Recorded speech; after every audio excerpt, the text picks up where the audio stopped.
Receiving a cancer diagnosis, going through surgeries and treatments are the hardest things that people have to do in their lives. I had breast cancer, 2 tumours in my right breast, and I'm a genetic carrier, so I had both of them removed. Cancer affects most of us. Most of us know at least one person who has been affected by cancer. My own mother had breast cancer and my grandmother had breast cancer, and I've had several close friends. So I've also been a family member / caregiver before it became my turn to be the patient. Wasn't something that I expected. The doctor retook some blood tests and expanded on them, and came back and said, okay, diagnosed me basically with leukemia.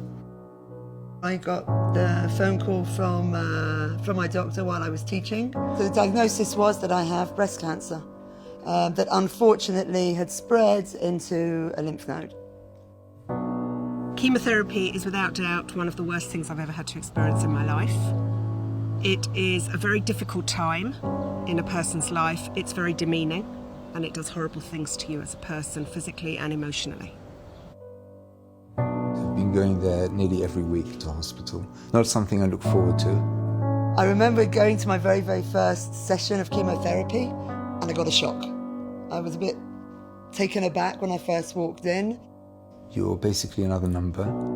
I received chemotherapy at one hospital. We sat in an enormous room. There was no privacy.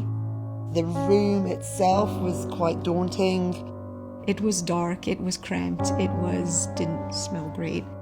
No warmth as such radiating from the room itself. Chemotherapy has to be awful. It just has to be. But the experience surrounding it does not have to be awful. We returned from America back to Israel in the summer of 2011. I found an oncologist in Jerusalem. On one of my visits with my eldest daughter, we got out on the day treatment level, and I was absolutely horrified at what I could see. And it was at that very moment that I said to her that we needed to do something to change the way cancer patients are treated within the environment in Israel. And that is what inspired me to set up Place2Heal. At Place2Heal, we believe that an environment in which a patient is treated has a direct effect on their well-being and allows them a more stress-free experience. There are repeated medical studies that tell us that when the environment in which a patient finds themselves is a pleasant environment, wait times seem shorter, pain is less. I really believe that the environment that you come into changes your mood. And when your mood is positive, it makes the world of difference also on the body's ability to react to treatment.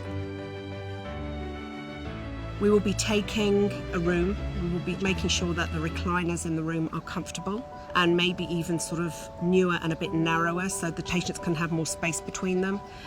We'll be painting the walls with soothing colours, making sure that the lighting doesn't glare, changing the floors to parquet, and putting up nice, easy-to-the-eye artwork. We deal with a wide range of people. We deal with designers, we deal with architects, hospital administrators, and I need cooperation on all sides from everybody in order to make it happen. My ambition is to make these cancer centres into beautiful places and healing places where people can focus on their wellness and just to make it a better place for people who are going through this horrible disease. You're in a better mood, you're in less pain.